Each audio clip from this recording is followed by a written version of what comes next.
네, 매주 금요일 함께하는 최성민의 히든마켓 리포트 함께하도록 하겠습니다. 유안타증권 청담센터 최성민 이사 자리해 주셨어요. 어서 오세요. 네, 안녕하십니까? 네, 최성민입니다. 네, 이사님 오늘도 좀 박수 한번 치고 갈까요? 네.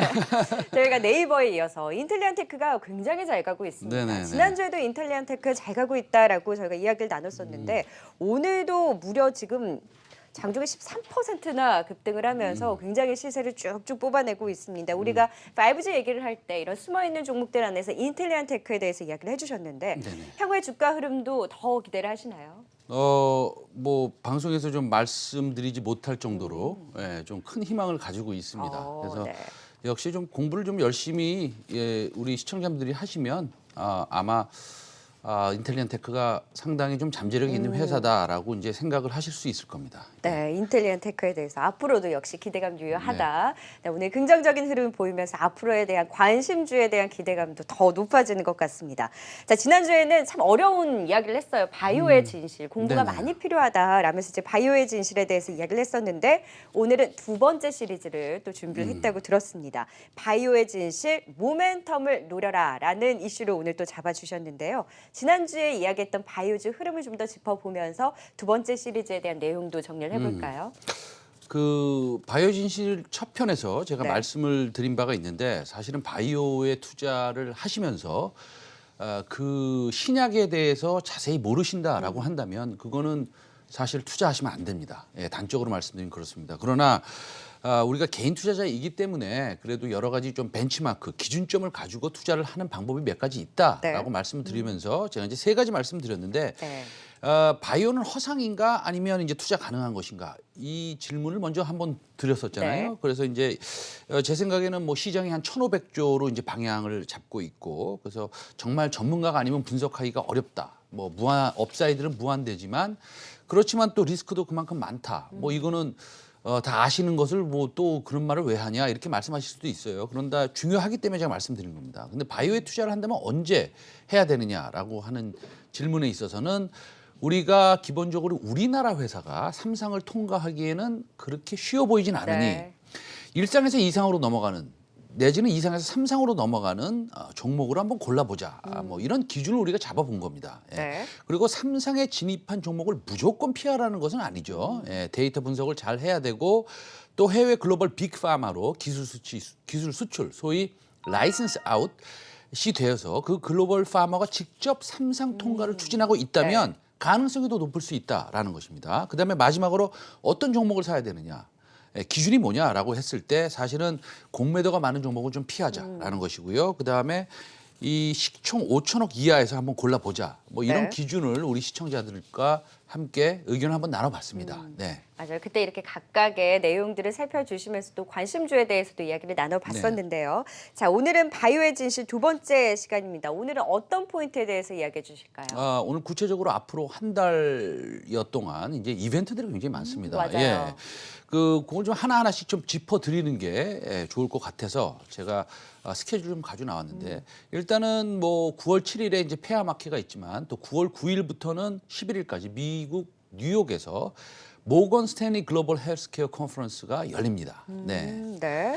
원래 매월 1월이죠. 그러니까 매년 1월이죠. JP 모건 헬스케어 컨퍼런스가 굉장히 이제 유명한데 모건 스탠리 쪽에서도 이제 9월 달에 있군요. 네, 그렇습니다. 이제 앵커께서 잘 아시는데 이 큰 바이오 컨퍼런스는 1년에 두 번이 있습니다. 네. 하나는 1월에 이제 JP 모건 글로벌 헬스 컨퍼런스가 있고요.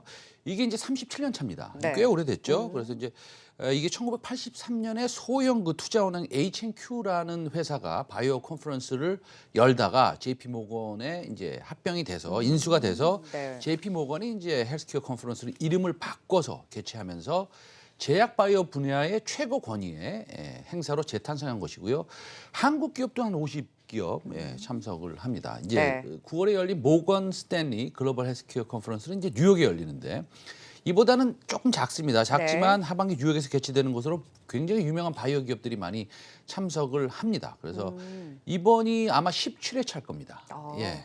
그러면 이번 행사에 참가하는 국내 업체들은 또 어떤 업체들이 있을까요? 많은 업체가 있을 겁니다. 있을 건데 이제 보도에 나오는 회사는 대표적으로는 이제 HLB하고 신라젠입니다. 근데 일단 참석을 한다고는 하는데 우리가 뭐 다 아시다시피 HLB는 리보세나립 임상 과정에서 목표치를 달성하지 못해서 FDA 허가 신청을 안 한다고 이제 발표를 하지 않았습니까? 예, 신라젠도 마찬가지로 핵심 임상인 간암 대상인 그 바이오 신약 이름이 뭐죠? 팩사백이죠? 네, 예, 팩사백. 팩사백. 예, 3상 무용성 평가가 있어서 두 회사 공이 공용 병역요법이나 뭐 기존을 제외한 뭐 임상을 하지 않을까라는 추측을 해 봅니다. 그래서 이번에 역시 한번 깨달은 것은 역시 우리나라 회사가 단독으로 3상을 통과하는 것은 쉽지 않다. 네. 뭐 이렇게 그렇지만 통과했으면 좋겠죠. 마음은 그렇죠. 그렇습니다. 예, 네. 그러니 HLB를 차트를 한번 보면요, 7월 30일에 사실은 21,800원까지 떨어졌습니다. 지금 5만 원 가까이 다시 올라왔는데 100% 이상 나오지 않았습니까? 그래서 바닥에서 사면 100% 수익을 얻으셨지만 역시 이것을 봐도 역시 바이오는 바이오다. 뭐 이런 생각이 들긴 합니다. 네. 반면에 신라젠은 한 9,000원까지 떨어진 주가가 HLB와 유사하게 급락을 했는데도 불구하고 뭐 반등을 그렇게 많이 하진 않았습니다. 물론 한 25% 30% 했으니 반등이 크긴 크지만 HLB와 비교해서는 그렇지 않았습니다. 그래서 네.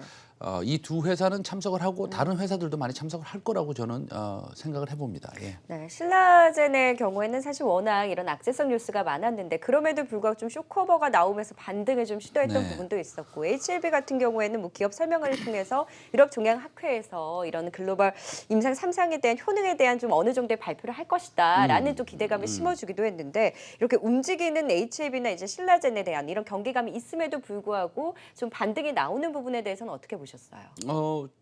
사실은 뭐 숏커버의 이유가 좀 많은 것이고요. 그다음에 사실은 회사에서 병역요법을 한다. 뭐 내지는 새로운 기전으로 재임상을 한다라는 것을 적극적으로 네. IR을 한 결과다라고 볼 수뿐이 없고 그럼에도 불구하고 예전처럼 뭐 주가가 예전에 고점까지 다시 갈 것이라고 한번 저한테 물어보신다면 네.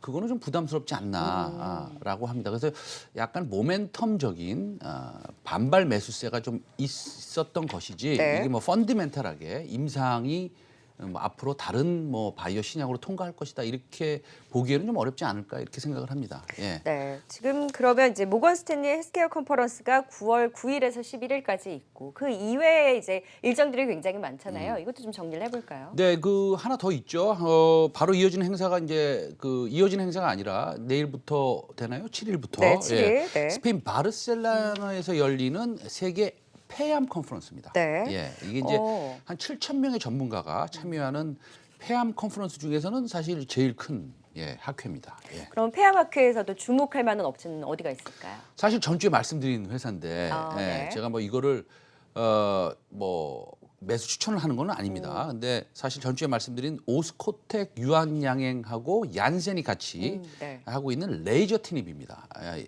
이게 먼저 왜 우리가 이제 오스코텍 유한양행의 레이저 티닙을 관심을 둬야 하느냐라고 한다면 제가 이제 말씀드린 기준과 좀 맞기 때문에 그렇습니다. 지금부터 사실은 근데 폐암 신약에 대한 히든 마켓 스토리를 하나 말씀드리면 한미 약품이 베링거 인겔하임하고 폐암 치료제 개발하고 판권 계약, 라이센스하고 기술 수출이죠. 이걸 네. 2015년에 했습니다. 딱 해놨습니다. 베링거 인겔하임하고. 그런데 이 신약의 이름은 올리타인데 근데 말입니다. 바이오가 이래서 알 수 없는 건데 이 아스트라제네카에서 타그리소라는 신약이 무서운 기세로 2상, 3상을 통과하더니 시장에 먼저 딱 내놨습니다.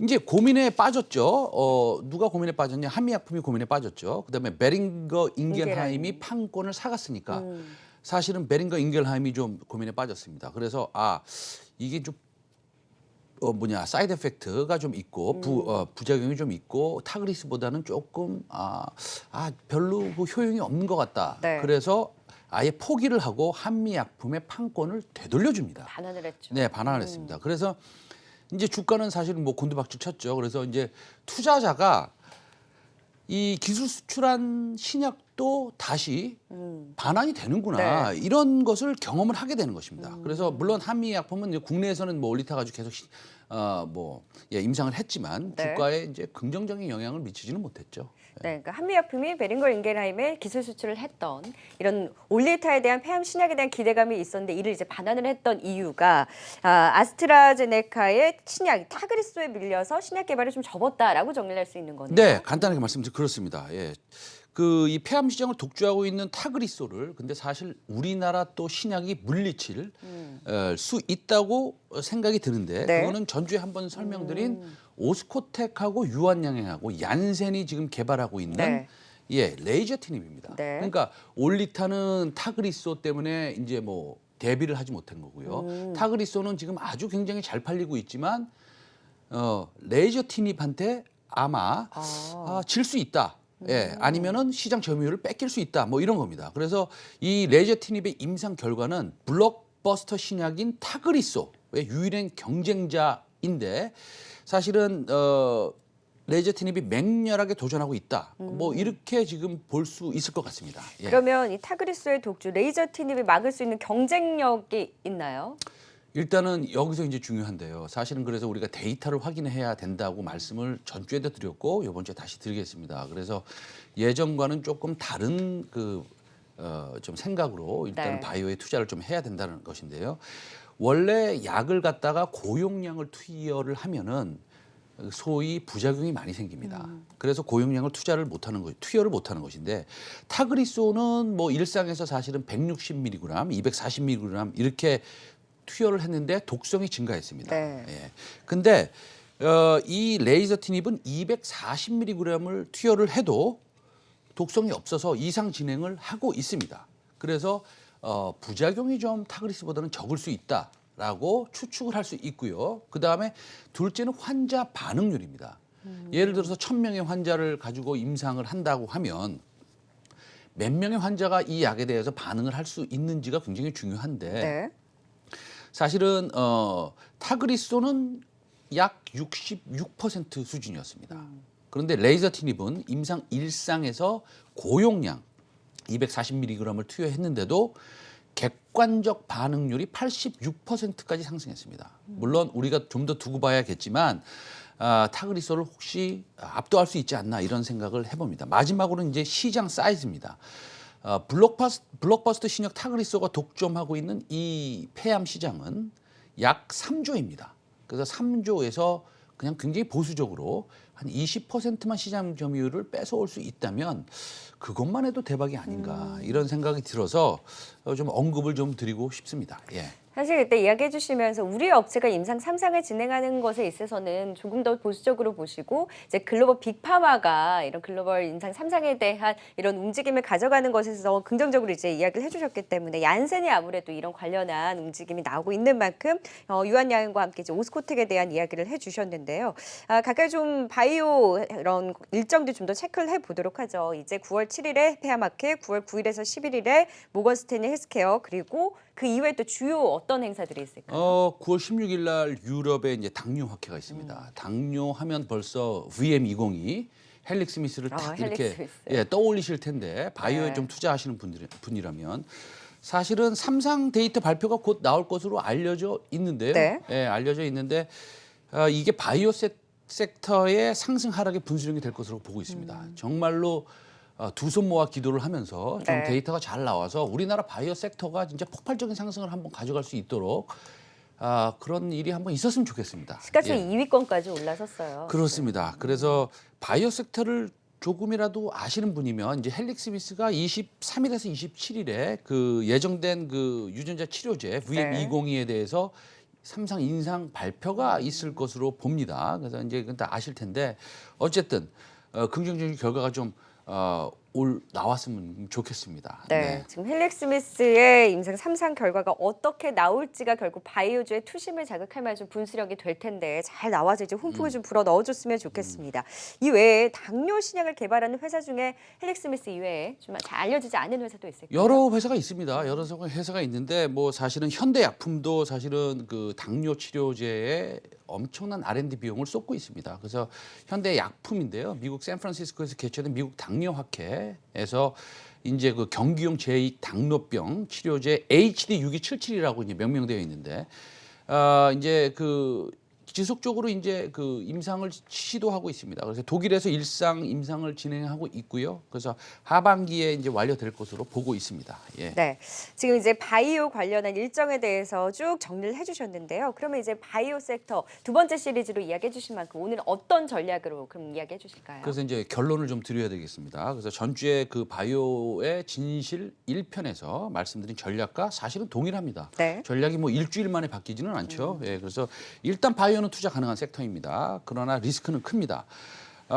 그리고 대한민국 투자자, 그 다음에 임상을 실시하는 바이오 업체, 그 다음에 전문 투자자들도 바이오에 대한 투자 경험은 일천합니다. 그래서 삼상 통과 확률은 쉽지 않습니다. 그러나 데이터를 유심히 공부해야 됩니다. 당연히 투자 가능한 섹터이지만 굉장히 전문적인 섹터라는 겁니다. 그래서 저를 포함해서 예를 들어서 뭐 전문적인 펀드 매니저들, 제 친구들도 뭐 20-30년 펀드 매니저 한 분들이 꽤 많습니다. 네.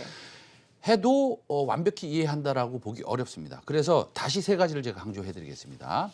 결론입니다. 삼상보다는 이상에 들어가는 바이오 회사를 좀 보는 것이 좋겠고요. 개인 투자자로서 공매도가 비교적 덜한 종목, 예를 들어서 15% 이하 일별 공매도 비중이요. 이걸 좀 보시고요.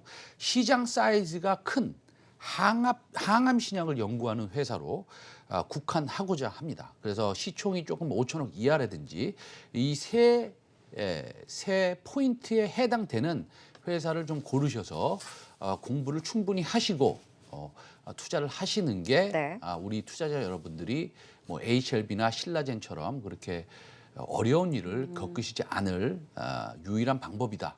뭐 저는 이렇게 생각합니다. 그게 네. 해당되는 종목이 오스코텍이 해당이 되니 한번 꾸준히 한번 공부를 해보시는 것이 어떠시냐라는 권유를 드립니다. 예. 네, 9월 달 바이오 관련한 일정들이 지금 산재해 있는 가운데 헬릭 스미스가 과연 그 투심을 잡아줄 수 있을지 가장 주목이 되고 있습니다. 관련해서 지금 바이오 유망주에 대한 기준에 대해서 짚어주시면서 관심주로는 오스코텍에 대한 또 긍정적인 전망들을 주신 만큼 그동안 관심주 네이버, 이텔리아테크의 뒤를 이을 수 있을지 오스코텍에 대한 앞으로 흐름에 대해서도 기대를 해보도록 하겠습니다. 자, 오늘 못다한 이야기 무방을 통해서 더 이야기를 해주신다고요? 네, 토요일 날 1시에 항상 그 와우넷 인터넷을 통해서 공개 방송을 진행하고 있습니다. 매주 토요일 1시입니다. 그래서 네. 많이 들어오셔서 보시고요. 그다음에 한경 TV가 유튜브를 통해서 또 나가고 있지 않습니까?